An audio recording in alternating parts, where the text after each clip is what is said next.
Hello, everyone. Welcome to another episode of Tales from the Pit. I'm your intrepid pitsman, Mr. Michael Swaim.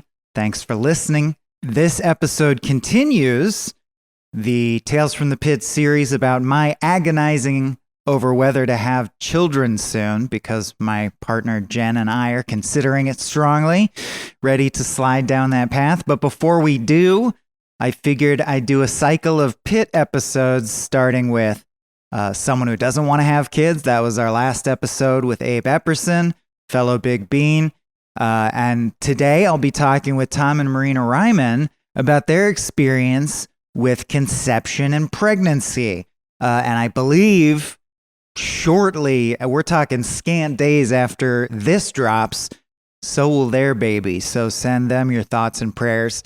Or even better, if you can swing it, head over to Support Marina's High-Risk Pregnancy Journey GoFundMe, the link for which will be in the show notes over at patreon.com/smallbeans, or you can search for Support Marina's High-Risk Pregnancy Journey on GoFundMe, or on Google you could type in GoFundMe, Support Marina's High-Risk Pregnancy Journey.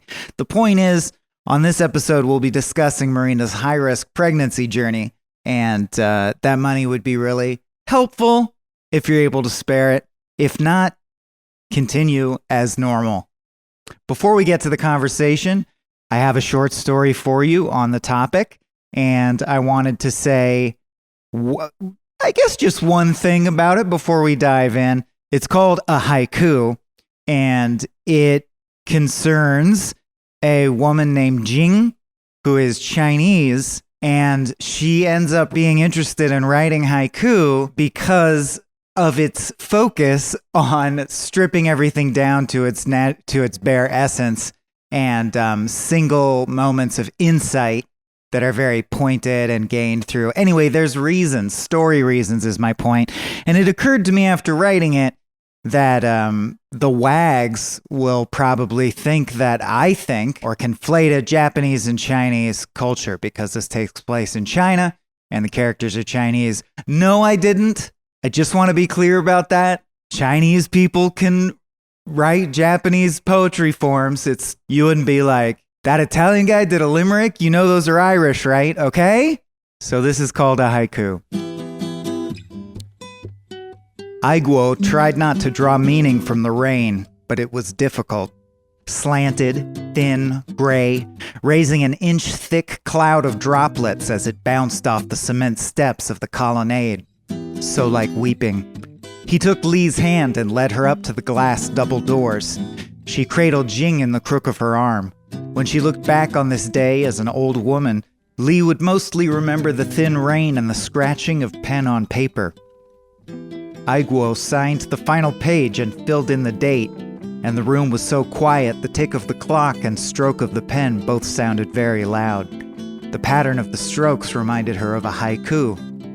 Then the kind-faced administrator cleared her throat and turned the paperwork around to face her on the desk. It seemed to Lee that the baby should be crying, but Jing rested easily, head lolled back and eyelids fluttering, half asleep.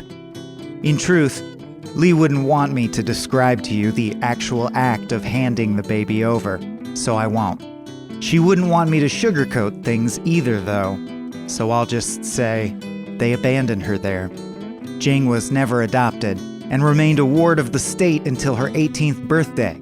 When she was 16, she began to write her own haiku. Here is the first. Strange fate, to walk right after birth, a cut cord. She was bright and fierce, with a face characterized largely by a brow forever knit into a crease of either concern or concentration. She made few friends and focused on her studies. She spent a lot of time thinking about why her parents gave her up and whether she might get adopted, but those thoughts came less and less. The world spun her around enough that she became an adult in the eyes of the government and was sent into the world to make her fortune. Knowing this day would come and being a natural planner, Jing at once set to work finding herself a place to live and money for education, and finally an advanced degree in bioengineering by the age of 25. She worked hard and pledged her life and mind in service to the science of living things. She still wrote poetry, though. Labor. A set of conscious pushes. New life. There are concrete biological reasons we don't see human cloning. People think the species refrains out of moral ambivalence, but in point of fact, the spindle proteins of human embryonic cells are too closely enmeshed with their nuclei to be separated without destroying both. Many animals are much simpler. A man once cloned a newt simply by tying a baby's hair around the cell as it divided, splitting its parthenogenetic material into two parts. But science is ever progressing, so it was likely moral or at least legal ambivalence on the part of the Chinese government that eventually found Jing working and living at an advanced cloning laboratory built at a remote and undisclosed site. She was 27 when she volunteered her own womb when the time came to run the first in utero tests. The fetus that grew from the cells the team put inside her would not come to term, but instead be used as a proof of concept in the development of a procedure that would allow children with severe genetic defects to be treated with stem cells harvested from their clone. They hoped they would soon be ready to reveal their findings to the public and perhaps save many lives. Blue eggshell fragments, woven back into the nest, taught to fly. Knowing this day would come, and being a natural planner, it was a simple matter to exchange a sample of her own cells for those intended to be implanted into the vacant oocyte being used for the test. Jing became pregnant with her own clone and ran away, because if she stayed at the lab, they would not have let her bring the baby to term. When she did, 9 months later, she was alone, hiding. She named her baby Min. She told her they would always be together, and dreamed of what kind of person Min would become once she'd grown up. She would raise her daughter in love and light. She would watch herself heal and see what she might have become. A fallen pine tree. Ragged roots vein the air, seeking soil. When Jing was 44 and Min was 17, men began to follow them. Min would come home from school and tell her mom that she saw the same stern man in a blue suit walking around the block again, looking at her through the school fence. Either that, or he was the man's spitting image, which of course was possible, as mother and daughter proved. Jing guessed that the men were from the lab, or else the Chinese government, and had come to arrest or clandestinely detain them. Knowing this day would come, and being a natural planner, she burst into Min's bedroom one night with 2 discreet black bags already packed with clothes, passports, and train tickets. "Stuff anything you want to keep in here. I left you an empty pocket." "Mom, what's going on?" "We have to go, baby. We have to go now. It's about the people who've been following us." "Why don't we call the police?" "We can't do that. I know it's scary, but you just have to trust me, okay? I'd never do anything that wasn't in your best interest. Trust me?" "Yeah, of course. But where are we going?" "I'll explain everything when we're safe. I love you so much, Min." Jing clutched her child to her breast and wept. Darting mosquito flies by on dry wings through the rain. "Mom, I have to tell you something." "Just wait till we're on the plane, Angel, and I'll explain." "Do you have your ticket?" "I have to tell you now. It can't wait until the plane." "Where's your ticket, baby? I asked you to hold on to it, and now it's not in the front pocket." "I'm pregnant, Mom. I can't just leave." "Me and Chao Shang?" "No." "Yes, Mama, and he proposed." "And what did you say?" "I said yes. What do you think? I love Chao Shang." "I know you love him, but you're 17. I can't believe you're telling me this now. That was so stupid, Min." "I thought you liked him." "It's not about liking or not liking. Listen, we don't have time to do this right now. We have to get on the plane. Let's just get boarded and we'll talk it all out. We'll make a scene. I don't care." "But I don't want to go." "We have to go, Min. We have to." I'm telling you, we have to now. If they find you, they'll take you away from me. Who, Mom? Who is they? Baby, please, we just have to go now. I can't just leave my life, Mom. I want to be with him. I love him. Later, Jing rested her hand on the empty seat next to her and looked out the airplane window, head lolled back and eyelids fluttering tears away. She didn't want the person in the aisle seat to see her or to ask her what was wrong. Nothing was wrong. Two clouds parting, sunlight peeks through like love, with abandon.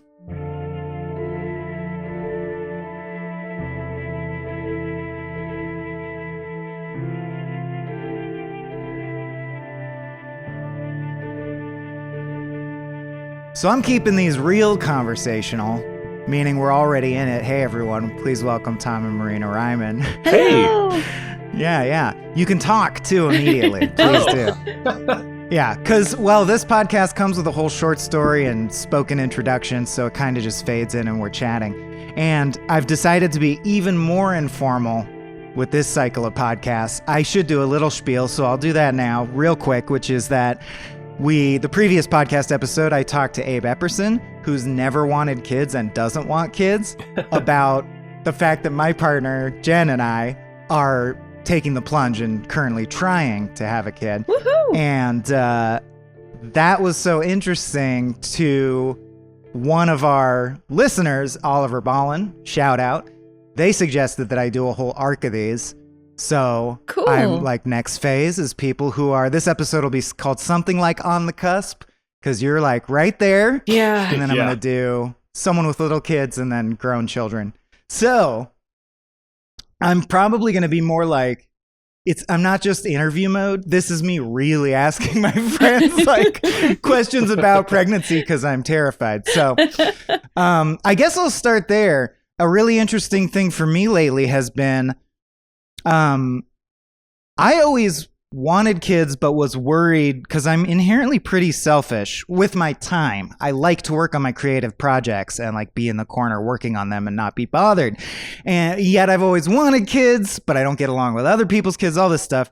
So I have concerns, and while I'm excited about it, I'm also scared or like bracing for the responsibility and shit. And I see that in TV shows. Like Amy Wong in Futurama is sad when Kif gets, etc. But the last like 4 people with kids that I've said that to have made a weird face and been like, I wasn't scared at all. No, that's weird that you're scared. I was very excited. So I'm wondering where you land on that spectrum. Oh, man. Let's start with Marina. Okay. Actually, being a mother has always been both my deepest wish and my greatest fear. Yes, I did I'm not normal. I did not have a good relationship with my own mother. And my biggest fear would be that I would become like that. So I used to literally pray to God to make me barren when I was a child. Oh just on the off chance I somehow accidentally got pregnant and ruined a child's life. So just didn't feel ready or wasn't time. Yeah. So I also I wanted to make sure that as I got older and kept thinking, gosh, I really love kids because I do. I adore children. You do. You like all kids. Cool. All kids. She's pretty ridiculous about it. But they are cute. Really gross about it. We met my 7-year-old niece when Tom and I were only engaged, and I disappeared for like 6 hours. And did you go play and construct a fantasy land? Yeah. But so I decided that if I was going to have kids, I would at least be very, very careful. So I put a lot of thought into it. And Tom and I have actually been married for 10 years. So I think we've done our homework, really getting to know each other and making sure we weren't going to get divorced and stuff. Because my dad's on his 6th wife. That down. So there's that too. So no matter how stable the relationship is, that is in your head psychologically. Yeah. People get divorced a lot. They do. My parents as well. Actually, because I know he won't listen to this, I'll say something awkward about my dad, which is he was a weekend dad who, child of divorce, and he saw us on the weekends. And I got to say, I never thought that was weird. I always thought of myself as having an equal connection with him and my mom. Aww. But now that I'm looking at the idea of having a kid, I can't imagine only seeing my kid on the weekend. That seems crazy to me. And like, I never thought about it through that lens. I never thought about Not that until shade this on, moment. not like throwing shade on anyone who that's their situation. It's just like when you're trying to get pregnant, that sounds weird. That you It would, must be very difficult. Yeah. I hadn't thought about that because my dad was also a weekend dad. Yeah. Yeah. Well, I hope I didn't just bring him down a notch in your mind. But Tom, how are you feeling? Yeah, how are you? Yeah. I know some of the stories. How are you feeling on the verge of fatherhood, and like, what motivated you to want to like, now's the time, let's do this? Well, I am sort of shoot. I'm trying to figure which question to answer first. Well, I'm scared. Okay.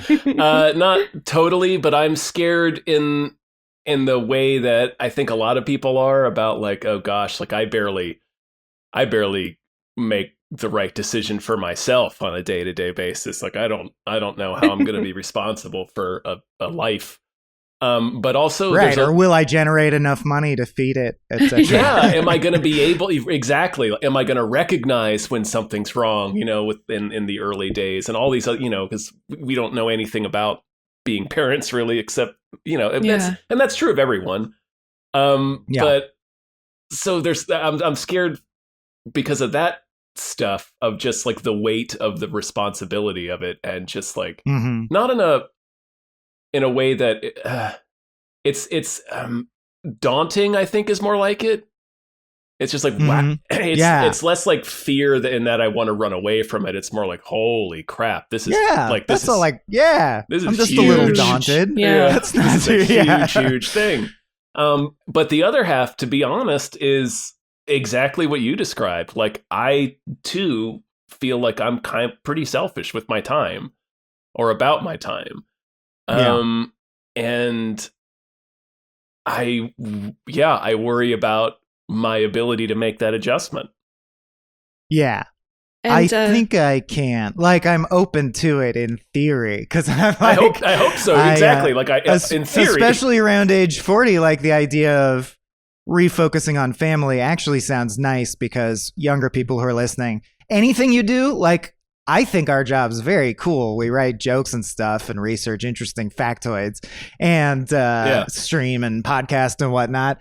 And I'm still exhausted of it. Like, it would be an interesting break to prioritize family over work. I've never done that, and I wonder what it would be like. I'd love to put in that while I am afraid about how well I can do as a parent, I have absolutely no doubt whatsoever about Tom. He has always done amazing by me as a family member. He makes time for me throughout the day. He works, from home, and we have a regular date night every week. We just started he never doing misses, that. That's great. And like I have nothing but confidence in Tom's ability to be a great dad. Oh, you're sweet. He's also such a calming presence. Yeah, good singer. It's handsome true. Chap. Yeah.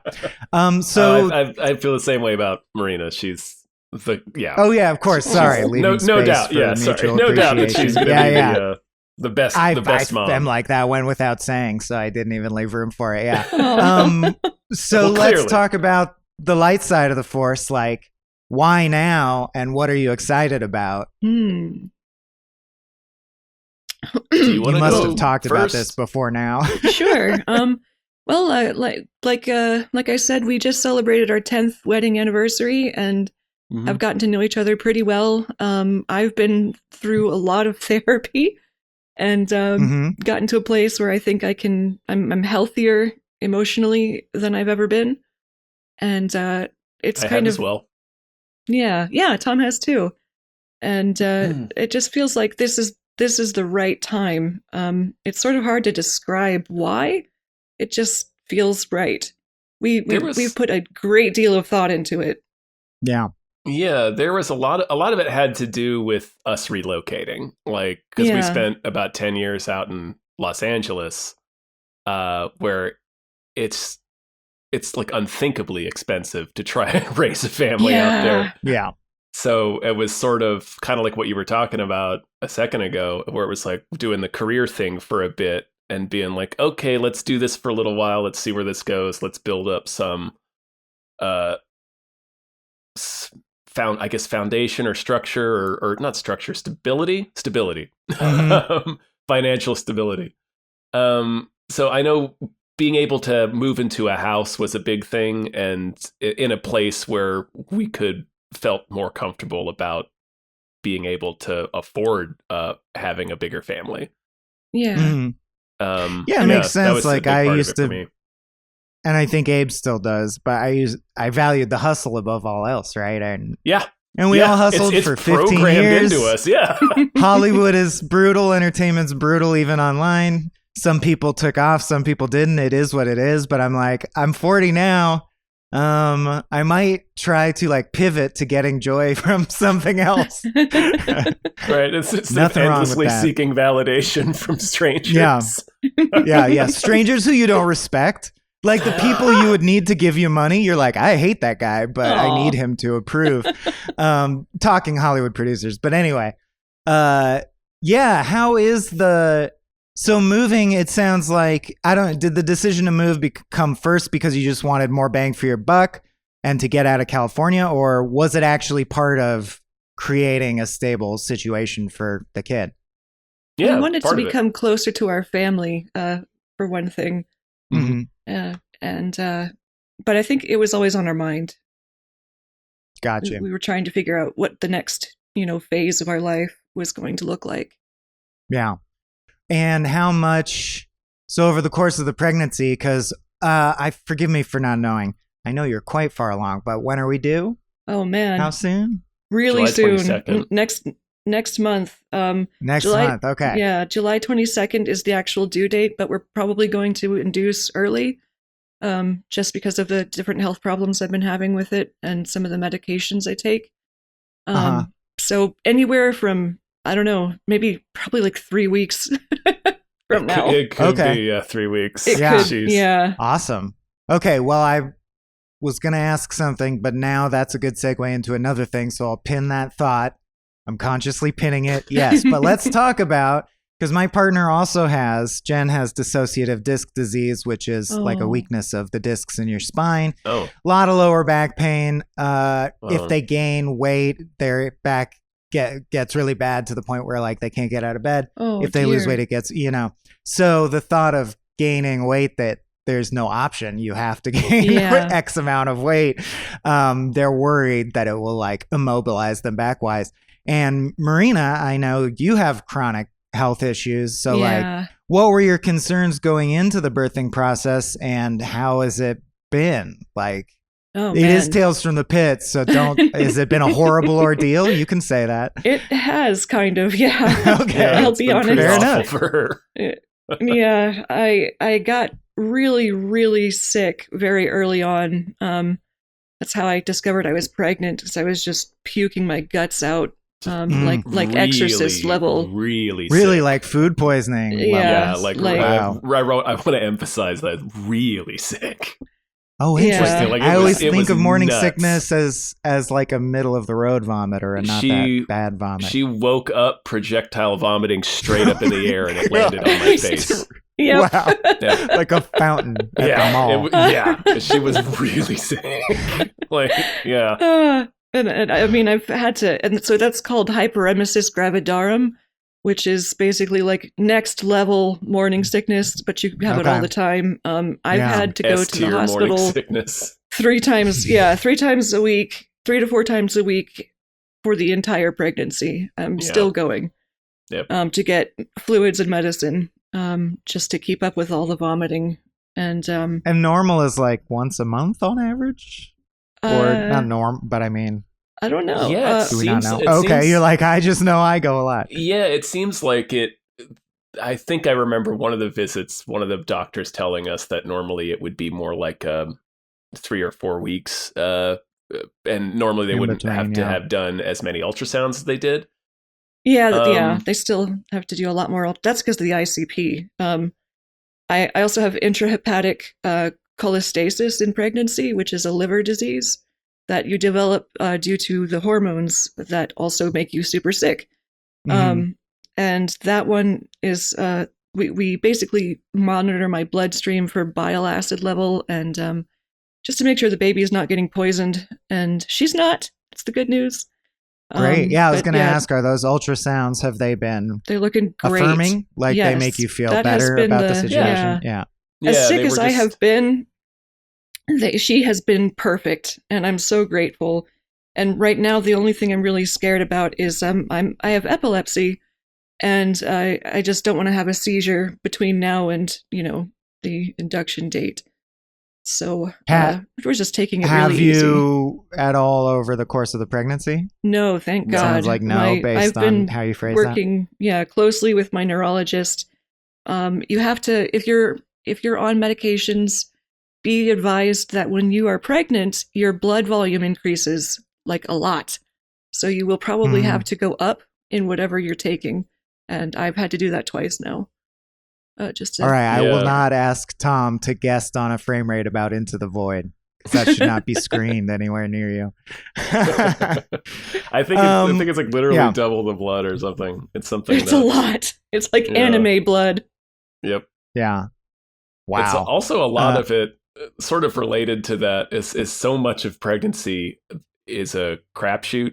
More than I realized. Like so much of it is just playing the odds. Where basically, it's a lot of it's just been a decision between like, okay, well, like a lot of the medications Marina takes, well, not a lot, but some of them can potentially be harmful, but it's like, well, it's like a 4% chance versus the certainty that she'll have a seizure, which is much more harmful for the baby. So it's always just playing the odds. Like so much of it, it's just like, this is normally, we'll go with the 4% chance instead of the 6% chance. Right. Way more than I expected. Even if it's not more that explicit, everyone, especially in the first trimester, like it is not uncommon you lose the crapshoot and have to try again. Yeah, for sure. I think that's something we need to normalize because like only since we've started talking to people about pregnancy have people been like, oh yeah, I had 2 miscarriages and I was ashamed. And it's like, that's bad. We should all say that that's fine. I talked about that with just Soren like a sad thing that happened at your wedding, actually, Michael. Soren and I had a really good conversation about that, about how it would be nice if we could normalize talking about miscarriages. Yeah, for sure. Oh, Soren. He might be on for the toddler for what's it like to have 3-year-olds. Yeah. And then I don't know. I want someone with fully grown kids that they barely care about anymore. But that's a problem for another day. The other thing I wanted to ask about, because you're 7 months in, 8 months, close to the finish line. Yeah, 8 months. When you started, like day 0, did you come into this process with a bunch of knowledge about how to raise a baby / thoughts about when they're this age, I want to teach them this way, I'd like to handle religion or media or whatever it might be this way, screen time or whatever? Or because I'll just say, because for us, we're starting with, I've always thought I want kids, but I've never educated myself on it. I don't know the first thing about it. I don't even know, is 9 months enough time to learn all that stuff? I have no idea. So like, what's your self-education process been? We've been reading a lot of books. Yeah, there's a lot of really great books out there that you can read, and check in your state, there might also be free online parenting classes, as there are where we are. So we've been taking them, just at our leisure. So we've started with the, prenatal to baby section of the course, but it goes all the way up to 18.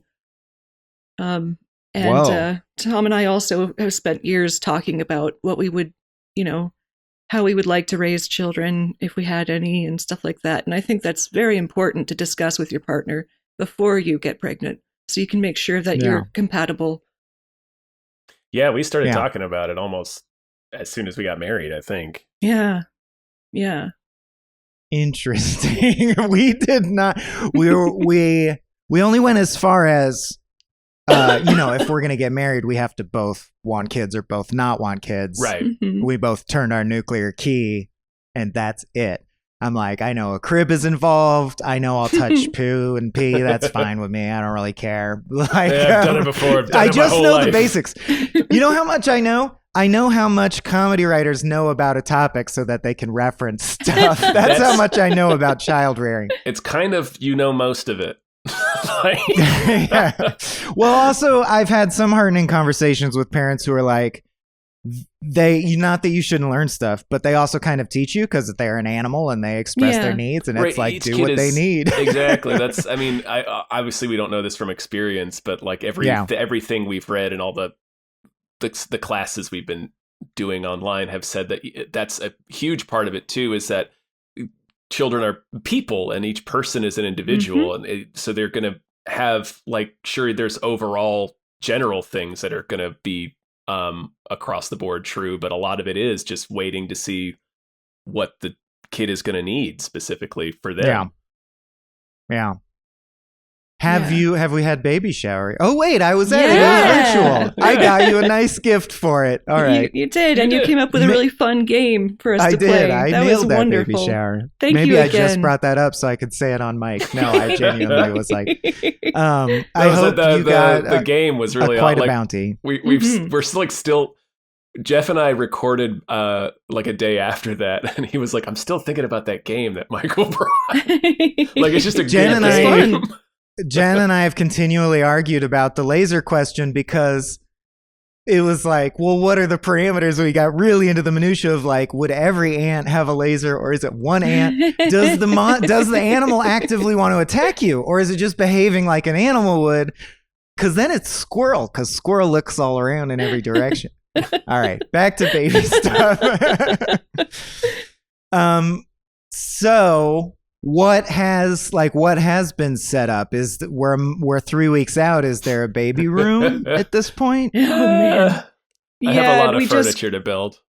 Yeah. A lot of IKEA stuff to assemble. None of it's from IKEA, but yeah. Oh, okay. We're gonna be one of the things that we got from the baby shower was from Dave and Hannah. Actually, was a co-sleeping bassinet that's safe, so you don't roll over onto your baby. It has walls and everything. It just kind of swings out over the bed, so you can kind of sleep cuddled up next to the baby, but the baby doesn't get crushed. And so she's probably going to sleep in very important. It's like the third most important thing. Do not co-sleep, please. It's at least in the top 10. Yeah. Of things not to do with baby. Yeah. So she'll be sleeping with us for the first, I don't know, little while anyway. Yeah. Have you guys encountered or learned anything in the process that you were like, oh, I'm glad I learned that. I did not know that. Because maybe we could spread those around to any potential parents. A lot of it's been pregnancy stuff, like specifically the changes that it does to the body, which is way more than either of us realized. Yeah, when they say it changes your body, they mean that. They don't just mean you put on weight. They mean your joints get loose. There's a substance called relaxin that gets just flooded through your whole body so that you're better able to basically do this body horror thing when the baby comes. The opening your bones are separating or something. Yeah, they are. Wild. Yep. Because the tendons are relaxing or whatever, the connective tissue is relaxing. Yeah, you're much that more sounds likely like to a fall. fake name. I'm relaxing. I know, right? We'll just call it relaxing. Yeah, it's like kids in the hall gleaming eggs. Yeah. I always also wondered this. Why haven't I asked a pregnant person this before? Is the weight, like, does it fuck with your balance? Is it off center? Yeah, very it pulls you forward. Yeah. I'm really actually very concerned about Jen now that you've told us about their problems with their spine, because their weight is going to become shifted forward quite a bit. It'll be low and forward. So their back is going to enter a new zone of pain, unlike anything they've ever experienced before. Yeah. And there's we're realistic. Doctors are like, it's not going to be a problem. Yeah. It's not like there's a chance it won't be a problem. I don't walk anymore. I waddle, just kind of shifting back and forth, leaning way back. Yeah. It's I would recommend, honestly, get one of those rolling walkers. I have one. It has brakes. It's pretty awesome. I used it when I broke my hip. Straight up the one that senior citizens use? The classic walker? Okay. The ones are you rocking cut up tennis balls or? Oh, we have these one ones that does, actually. yeah. We do, but the one I'm talking about actually has wheels and brakes and a chair. Oh. So that way... the fold-down chair, yeah. Yeah, if their back starts bothering them too badly, then they can sit down. Or if they're having trouble staying upright, they can use the brakes to keep from falling forward. I really recommend that with the disc problems. Yeah. Well, I don't mean to steer this all into body horror, but it's the pregnancy episode, so it kind of is par for the course. We didn't have to. You were gamely going to do it anyway, but we decided to reschedule this recording because yesterday or the night before you were up till dawn. Is that right? Oh, so that's also a factor. Is that happening regularly? And what is that? Almost every night. So do you have like a nocturnal bat baby or what's up with that? Yes. Apparently so. And apparently most of the babies will be like that. Babies tend to be rocked to sleep during the day by your movements. So when things get quiet, they're like, oh, I'm bored. It's like a Sonic the Hedgehog idle animation. Yeah. It's also every baby likes to come awake at night to strike fear into the heart of criminality. Well, they need to suck some of your soul into their body, and it's hard while you're awake. Yeah. It's good training, though, because babies need to eat very frequently, so we won't be sleeping once she's born. So I haven't slept in months properly. I'm so sorry. How do you handle that? Because that's a big spectrum. By sleeping a lot during the day, unfortunately. But I mean, does it really fuck you up not getting sleep? It does. Yeah, me too. I need a lot. That's one of the things I'm really scared of is not even that it will be unpleasant, but I'm scared of I'll like make mistakes and become delirious zombie mode because I go crazy hard zombie mode. And then my brother is totally fine with 36 hours of no sleep. How about you, Tom? Oh. How do you fare? I run pretty well, but it has... I would have guessed that. Yeah, I can run pretty well. Marina has this thing where she will be passing out on her feet or sitting up, but is still insisting that she can be awake. I'm not tired. I'm not tired at all. Yeah, so just be in the middle of an activity and keep falling asleep in the middle of it. Like on the toilet a lot. Happens on the toilet constantly. God. Okay. Or like eating on an airplane. Yep. Yeah. So I mean, but the actual thing is, I'm a little worried about there is when Marina doesn't have sleep, it lowers her seizure threshold. Yeah. Yeah, that is scary. So that's. I mean, so far so good. You guys are close. So yeah. I will and also, but for you. We're also going to be like having. I don't know. I'm sure it'll be fine when the baby's born. Yeah, we'll figure it out. Yeah, we'll figure it out. And well, I guess. I mean, obviously, people. That's the thing is that you can say that is true is. I mean, I'm like firmly middle class, and sometimes we fluctuate a little above that or a little below that at different phases of life. But, you get scared about money, and then you're like, wait a minute, millions of people who are less blessed than us raise healthy kids or are happy to be alive. Yeah. And a bunch of rich people raise like hollowed out assholes. So it's probably going to be fine. Yeah. But, shoot, where was I going with this? I am pretty damn intimidated of the idea, even though other people obviously do it, of still working at all, or like, especially in the sleep deprivation phase. I definitely don't have any money set. Like I have to work. Yeah. And I'm like, with my kind of work also. And I wonder, especially if Tom's having this, or I mean, Marina, please speak to it. But I'm like, will I be able to write cogently with no sleep? And is that going to be a huge problem? Like, will I lose the ability to make money? Is that a thing you're concerned about? No, not as much. Did I just plant that fear in your head? No. I haven't really been worried about that. I've been more worried about the opposite, where I will be not making time for baby because I'll be working. You'll be like, I have to work, so Yes. I'm doing the work. Yeah. Like I have a very bad habit of doing that. I think a lot of our friends do. Yeah. Yeah, Tom is legitimately one of the hardest working people I've ever met in my life. true. Yeah. Who would have thought a husband and wife? It's would a personality complement each disorder. other? Yeah. Well, yeah, it's this desperate yearning we all have to make important art, which is as silly a goal as any of the other goals that humans develop. I'm also terrified of being idle. Yeah. Well, Sean Baby's a real inspiration to me because throughout having very young kids, he's nailed every deadline, like expanded his small business. And I talked to him about it and he's like, yeah, the moments when the baby's asleep, I sit down and write. And I'm just like, I usually need an hour and a half of like dicking around or playing video games, and then the words start to come to me like a faucet that needs time to warm up. So I'm pretty worried about that. Of like, it's great for Sean Baby that he can sit and immediately start writing, but I don't. Oh yeah, I'm so jealous. Yeah. I wish I could do that. I think it's just, I mean, I'm sure he's been doing it professionally for, gosh, so many years now. But I'm even more than us, right? Yes, yeah. I think he was writing for like EGM and stuff in the 90s. My writing process is the same way. Like it takes me a while to get started, and I kind of just need to wait for the faucet moment to happen. Yeah. So that might be an issue. Yeah, I don't know.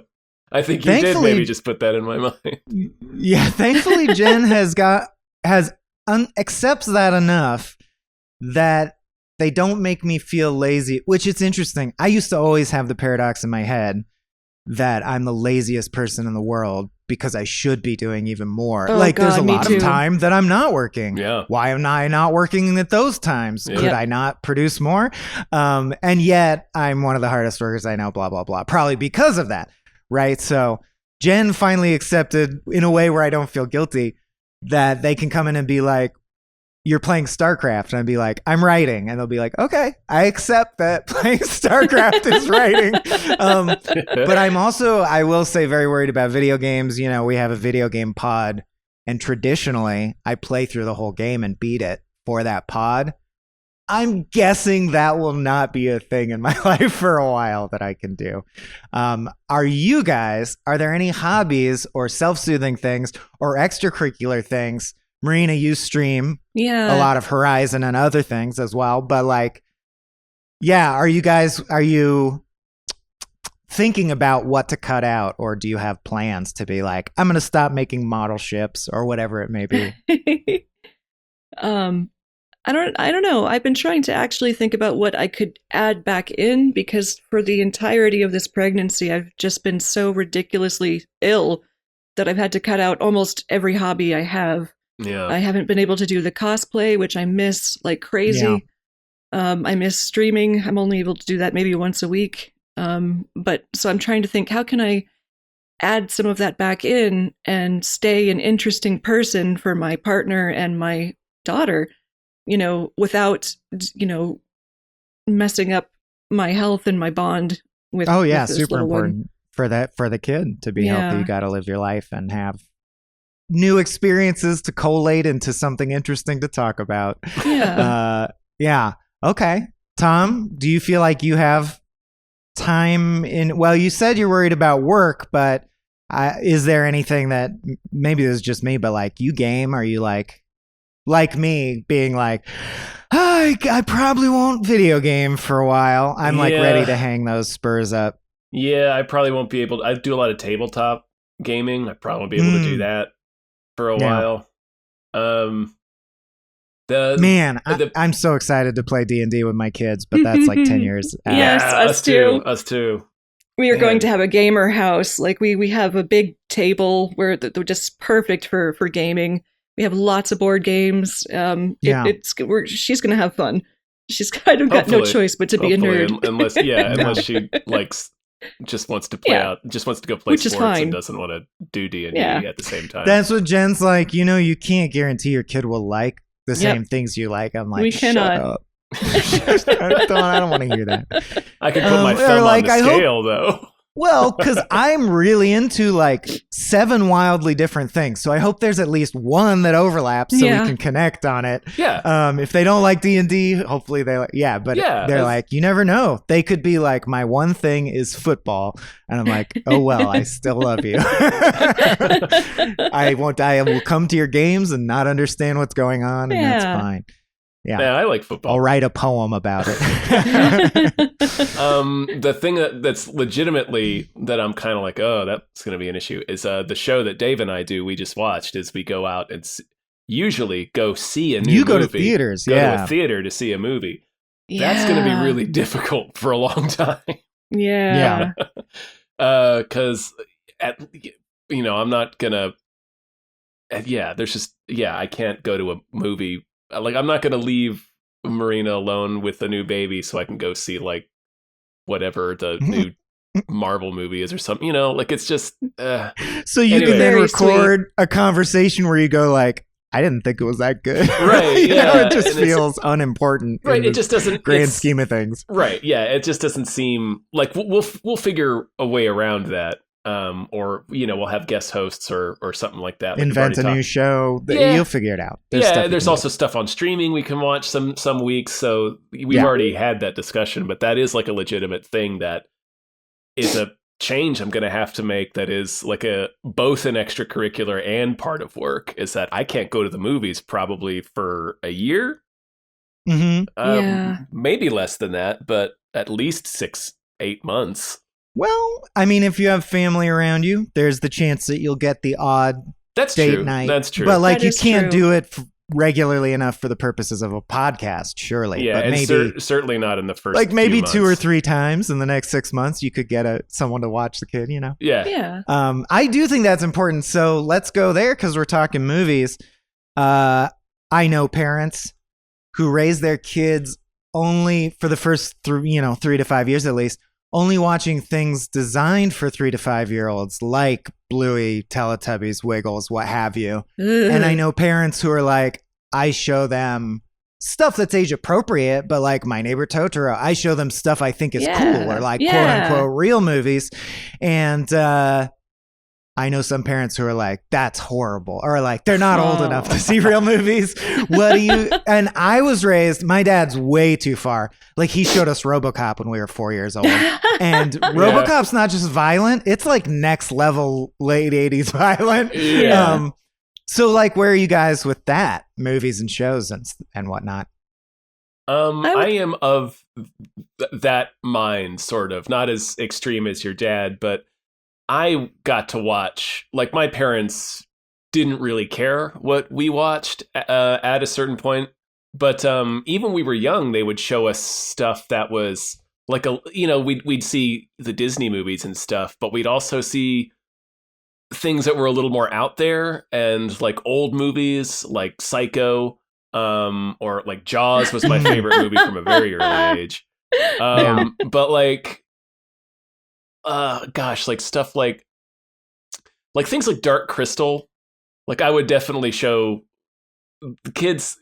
I definitely benefited from. I watched that. Yeah, Labyrinth is one of the first movies I watched because my dad was super into Henson and pushed puppets on us from a young age. Of course, but I feel like I really benefited from having a broader palette of things when I was a little kid.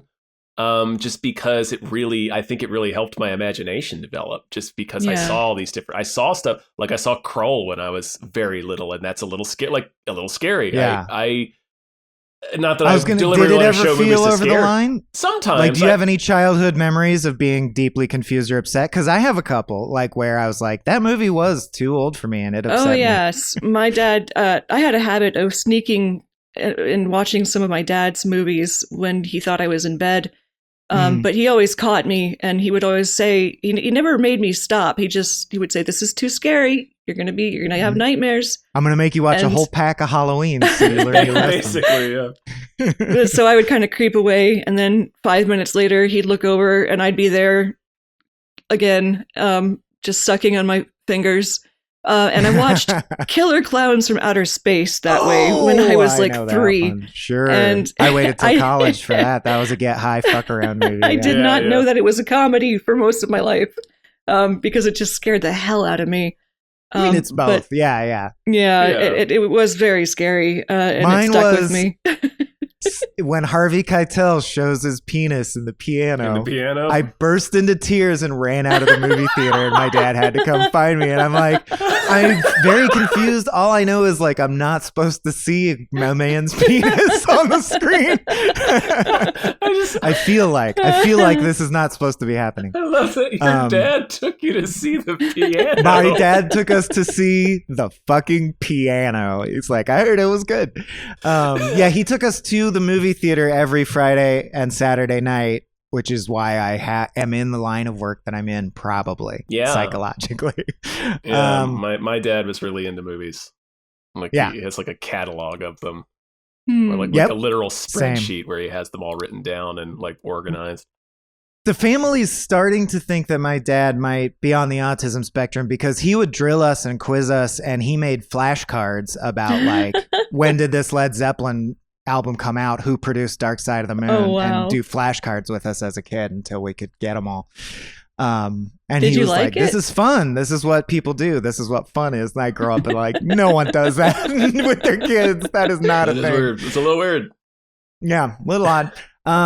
So type of screen. So now I want to ask about amount, because Jen's very big on they should have extremely limited screen time. It fucks with your Yes. brain. And I'm not, I don't disagree with that, but I am terrified of, I mean, this is why I do this podcast. I have mental health issues and overstimulation issues, and I have different weird things I do to self-soothe. Mhm. You know, I have like squishy toys that I squeeze on. And one of the main things I do is I carry my laptop around with me all day, like whatever room I'm in, it's in there playing Star Trek. I have watched Star Trek hundreds and hundreds of times on a loop for like 20 years.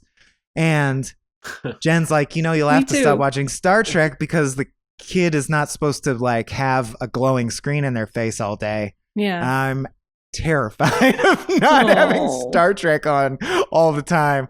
So like, how are you guys going to limit, you know, video games, iPads? Like, Yeah. I'm pretty strongly of the opinion Oh, that yeah. they shouldn't have an iPad. 'cause that's So just are too we. much access. She's not going to have a tablet. She's not going to have a phone. We don't have not a for tablet. long ass time. Yeah, we Yeah. don't have any tablets. Well, we have a we have a tablet, but I don't know where it is. Yeah, we don't even know where it is. It was like But- it was foisted upon us by.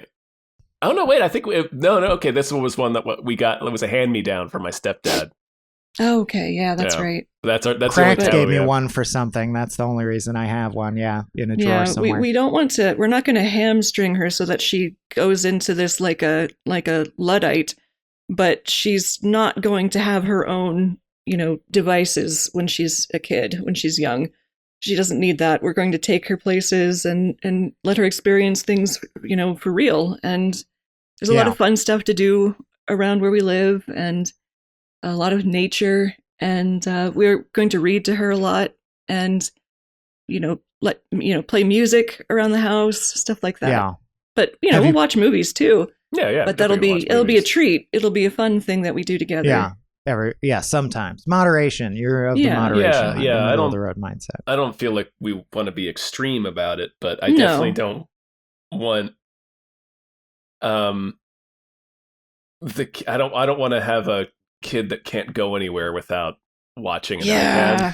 Oh gosh, It no. feels That- weird that- when you see a kid where you're like, well, they're mollified, they're pacified, they're not crying, but they're also like already a screen zombie. They're a little Yeah. young to be that already. And they're out with I'm their that, family, but I they're waited not till I was spending 25. any time Yeah, with their yeah. family. They're on the screen. Right. Yeah. You're like, it seems. I mean, it's not for me to say, because maybe the kid will come and I'll be like, I can't handle this. Here, take your iPad so you'll shut the fuck up. But when I see it, I'm like, I hope that I have enough patience to not just give them the iPad when I get stressed. Yeah. That is Yeah. a hope of mine. Yeah. I also don't like that how little we know about what that does to their little brains right now. Yeah. Well, it's funny. I mean, she will hear this because my mom listens to all the podcasts. Hi, Mom. But it's funny which is which because my mom would never let us have a microwave growing up, which now enough time has passed that we're like, that was nothing. You can have a microwave. That's no big deal. And she's still like, well, you don't know. 100 years from now, it could still brain cancer, diet soda, cancer, everything cancer. Yeah, probably. Soda's another. Yeah, soda will be.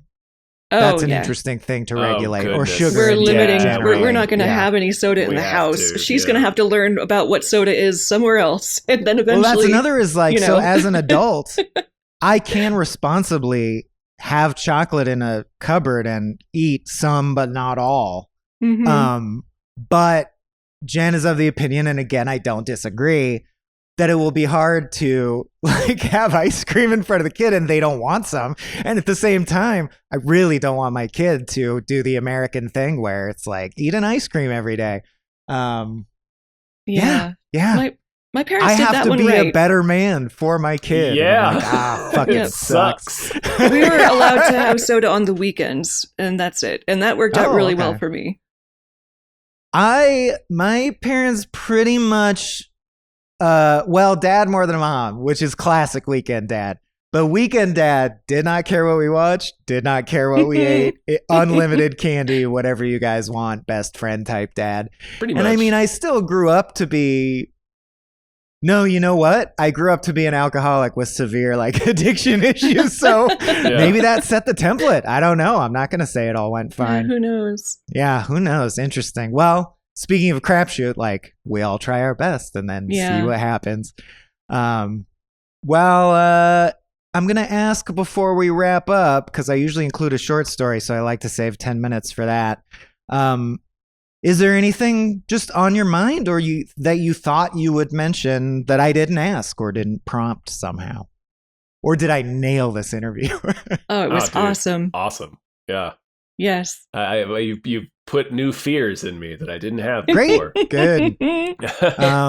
Okay. Well, either I legitimately nailed the interview or they want to get out of here. Let's let them go. No. I did want to clarify, what I said earlier about soda. It's just because we specifically have had issues about drinking too much soda as adults. So Tom and I both have binge eating problems. We do. Oh man, all throughout college, I could kill a 2 liter of soda a day and not care and think this is fine. I would not drink water. I would just drink soda. Yeah. Well, being a teenager is physically taxing. But you're a superhero. Your body is super powered at that age for the most part. So I know I miss it. Cannot be killed. I miss it. Yeah, we all. My miss knees hurt all the time. It's the knees. The knees go first. Yeah, I'm trying to think if. Yeah, you're taller than me too, man. So you must be really feeling it. Yeah, my knees do hurt all the time. Brockway tweeted a tweet that stuck with me forever, which he was like, once you hit a certain age, you're just never comfortable again.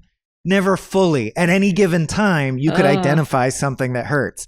And I'm like, God damn it, it's true. It's true, yeah. Yep. I'm at that age. Yeah. Yep.